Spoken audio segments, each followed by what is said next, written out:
আসন্ন 2 ম্যাচের জন্য 27 সদস্যের দল ঘোষণা করেছেন আর্জেন্টাইন কোচ লিওনেল স্ক্যালোনি। ফিফার নিষেধাজ্ঞা থাকায় দলে নেই এমিলিয়ানো মার্টিনেজ। ডিফেন্সের ডাক পেয়েছেন Gonzalo Montiel, Nahuel Molina, Cristian Romero, Leonardo Balerdi, German Pezzella, Nicolas Otamendi ও লিসার্দো মার্টিনেজ।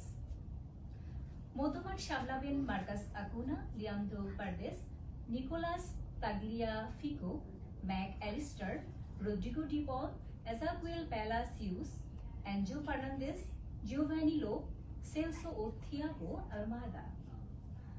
আক্রমণ ভাগে অধিনায়ক লিওনেল মেসির সঙ্গে আছেন Alejandro Garnacho, Nicolas Gonzalez, Nico Paz, Paulo Dybala, Lautaro Martinez, Julian Alvarez ও ভ্যালেন্টিনো কার্বোনি।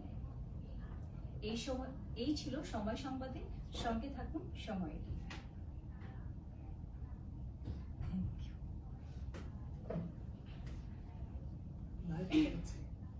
সচিবালয়ের সামনে থেকে লাইভ করাচ্ছে।